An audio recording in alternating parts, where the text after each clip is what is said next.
Hello everyone and welcome to my channel EduFlix Academy, my dear students। Last class में हमने fundamentals of plant pathology का कुछ topics हम लोग पढ़े थे। ओके, जो हमारा टॉपिक था आपका यूकारियोटिक सेल एंड प्रोकारियोटिक सेल के बारे में था। माय डियर स्टूडेंट्स, आप सबसे रिक्वेस्ट है कि आप लोग टॉपिक्स को एक बार दो बार पढ़ें, जब तक आपको समझ में ना आए तब तक आप टॉपिक को रिपीट करते रहें। कोई भी अगर आपको डाउट होती है बीच में तो आप मेरे से बेशक पूछें, ठीक है। और आपके लिए मैं इतना एफर्ट लगाता हूँ, आप लोग भी एफर्ट लगाएं, समझें, क्वेश्चन पूछें और अपना अच्छा बेस्ट दें एग्जाम्स में। और ये जो भी हम लोग टॉपिक पढ़ते हैं हर कॉम्पिटिटिव एग्जामिनेशंस के लिए भी बहुत इंपॉर्टेंट है, ठीक है माय डियर स्टूडेंट्स। तो हम लोग आज जो अपना टॉपिक शुरू करेंगे फंगी के बारे में पढ़ेंगे। फंगी क्या होता है, ओके। लास्ट क्लास में हम लोग कुछ पढ़े भी थे इसके बारे में कि फंगी क्या होते हैं। Fungi are group of eukaryotic organism. Fungi क्या है, यूकारियोटिक ऑर्गेनिज्म होते हैं, हेटेरोट्रॉप्स होते हैं, जिन्हें हम एपोडोफाइलस भी कहते हैं, क्योंकि ये अपना भोजन खुद नहीं बनाते हैं, ये दूसरे पे डिपेंड होते हैं अपने भोजन के लिए।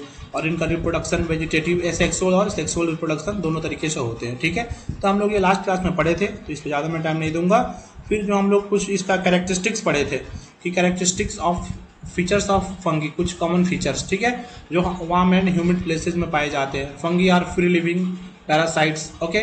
दे आर मोस्टली फिलामेंटस। फिलामेंटस बोले तो थ्रेड लाइक स्ट्रक्चर होते हैं, ठीक है। और उस फिलामेंटस बॉडी को हम क्या कहते हैं, हाइफे कहते हैं। और वही माइसिलियम, माइसिलियम क्या होता है, it's a network of hyphae.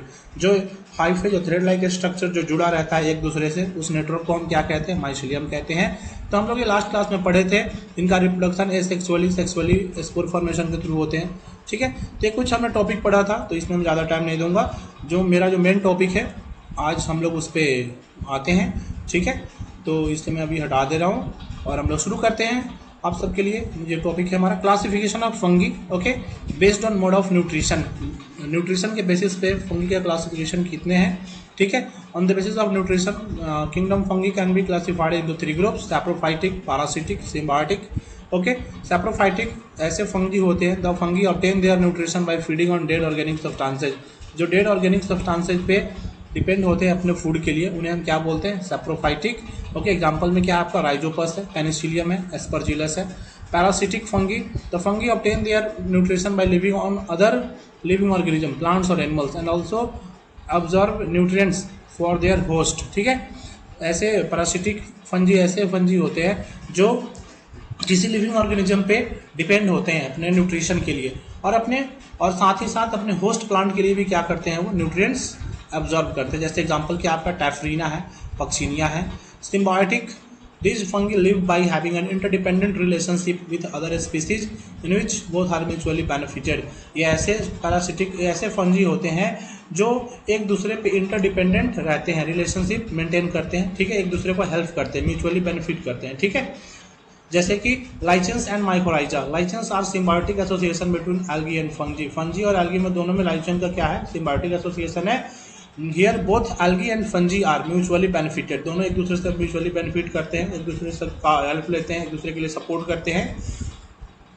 Fungi provide shelter for algae and in reverse algae synthesis carbohydrates for fungi.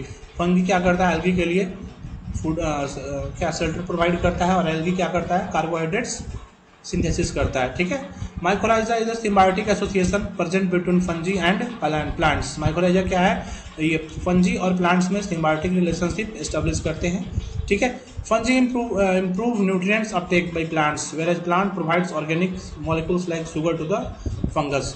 Fungi क्या करते हैं, न्यूट्रिएंट अपटेक करते हैं प्लांट्स के थ्रू, और whereas प्लांट क्या करता है, उनको फूड प्रोवाइड करता है, ठीक है, एक तरह से फंगस को। आगे देखते हैं हम लोग क्लासिफिकेशन फंगी का क्या है, based on spore formation. Spore का फॉर्मेशन होता है, उस बेसिस पे फंगी की क्लासिफिकेशन है आपके यहाँ पे। पहला क्या है, जाइगोमाइसिटीज।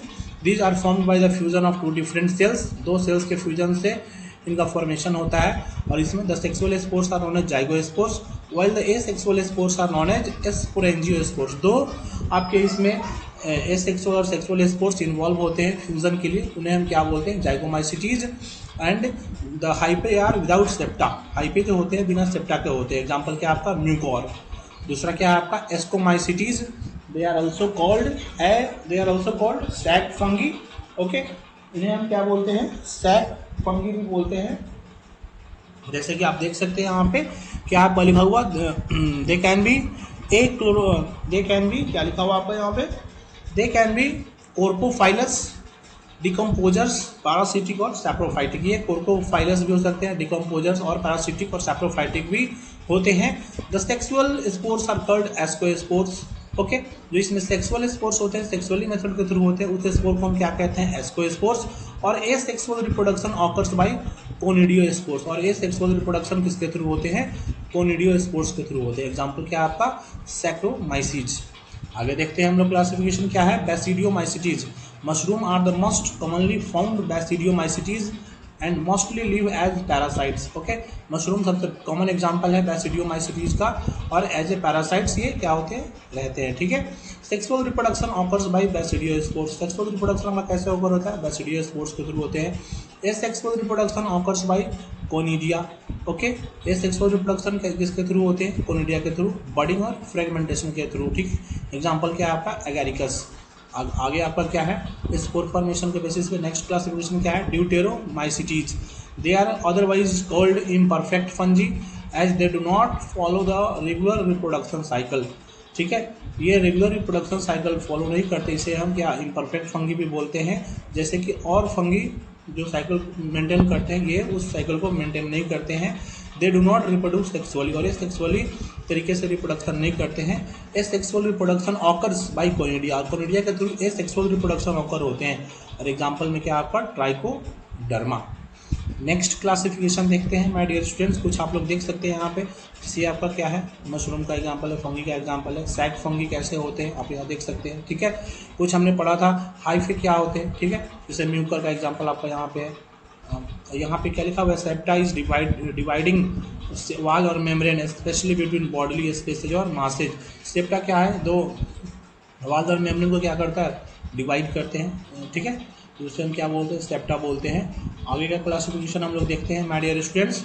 Classification of fungi based on sex, sex के बेसिस पे फंगी का क्लासिफिकेशन क्या है, मोनोसियस फंगी, या इसी को हम हेमाफ्रोडिटिक फंगी भी कहते हैं। मोनो मतलब single, oikos means home. The fungi which produce distinguishable male and female sex organs on the same thallus which may और may not be compatible are called monoecious या हेमाफ्रोडिटिक फंगी। ऐसे fungi जो क्या करते हैं, जिसमें mail और female sex organs एक ही प्लांट के पार्ट पे रहते हैं, उस फंगी को क्या कहते हैं, मोनोसियस फंगी। उसका क्लासिफिकेशन सेक्स के बेसिस पे हुआ है। जैसे कि एग्जांपल क्या है, पाइथियम एफेनिडर्मेटम, और इसे हम हेर्माफ्रोडिटिक फंगी भी कहते हैं। आगे क्या लिखा हुआ है, डायोसियस फंगी, डाई मतलब टू। ठीक है, the fungi which produce distinguishable male and female sex organs on two different thalli. ये ऐसे फंजी होते हैं जो अलग अलग दो पौधे पे क्या करते हैं, अपने male and female sex organs को क्या प्रोड्यूस करते हैं। ठीक है, and there will be separate male and female, उसमें अलग अलग थैलस में प्लांट पार्ट्स पे मेल एंड फीमेल होते हैं। उसे हम क्या कहते हैं, फाइटोप्थेरा इन्फेस्टेंस। ओके, आगे का क्लासिफिकेशन देखते हैं my dear students. Classification of fungi based on compatibility, compatibility के मूवमेंट के अकॉर्डिंग फंगी का क्लासिफिकेशन आपका homothallic fungi, fungi in which both sexes occur on the same thallus which can reproduce sexually by itself without the aid of another thallus. ठीक है, उसे हम क्या self compatible या सेल्फ फर्टाइल कहते हैं। उसी को हम होमोथैलिक फंगी भी कहते हैं। जैसे कि एग्जांपल क्या आपका, पाइथियम एफेनिडर्मेटम, मतलब कंपेटेबिलिटी के बेसिस पे कि खुद से कौन कंपेटिबल है। ठीक है, दूसरे प्लांट पे दूसरे पे आश्रित नहीं है। ठीक है, तो वही चीज़ यहाँ पे दिया हुआ है। होमोथैलिक फंगी क्या होते हैं, उनका क्या कंपेटिबिलिटी क्या होता है, सेल्फ कंपेटिबल होते हैं, सेल्फ फर्टाइल होते हैं। ठीक है, वही लिखा हुआ है कि both sexes occur on the same thallus, दोनों जो सेक्स होते हैं एक ही थैलस पे प्रेजेंट रहते हैं, और वो सेल्फ स्टेराइल भी होते हैं। ठीक है, आगे क्या लिखा हुआ है आपका, heterothallic fungi, fungal spores consisting of self sterile incomplete incompatible. इसमें क्या होते हैं, इनकम्प्लीट पोलिनेशन होते हैं, इनकम्प्लीट बोल सकते हैं आप लोग। ठीक है, इनकम्प्लीट, ये इनफर्टाइल होते हैं एक तरह से। And thallus requiring the union of two compatible thalli, इसमें क्या होता है, ये जस्ट आपका ऊपर के जैसा सेक्स के बेसिस पे जो क्लासिफिकेशन था उसी के जैसा है। तो हेट्रोथैलिक में क्या है, इसमें दो अलग अलग कंपेटिबल थैलस चाहिए रिप्रोडक्शन के लिए। ठीक है, वही आपका बोथ मेल एंड फीमेल जो ऑर्गन्स होते हैं अलग अलग प्लांट के पार्ट पे होते हैं। और हेट्रोथैलिक फंगी डायोसियस, और ये डायोसियस होते हैं, और होमोथैलिक मोनोसियस होते हैं। ठीक है, Phytophthora infestans is the best example. Next हम लोग मूव करते हैं माय डियर स्टूडेंट्स। हमारा ये जो नेक्स्ट जो टॉपिक शुरू होने वाला है taxonomy and nomenclature of fungi, ये हम लोग फर्दर क्लास में पढ़ेंगे। तब तक माय डियर स्टूडेंट्स, हमारा जो आज का टॉपिक था फंजी एंड इट्स क्लासिफिकेशन, आप इस टॉपिक्स को अच्छे से समझेंगे, पढ़ेंगे। कोई भी डाउट हो तो आप कमेंट में करके पूछ सकते हैं। तब तक के लिए thank you very much and may God bless you.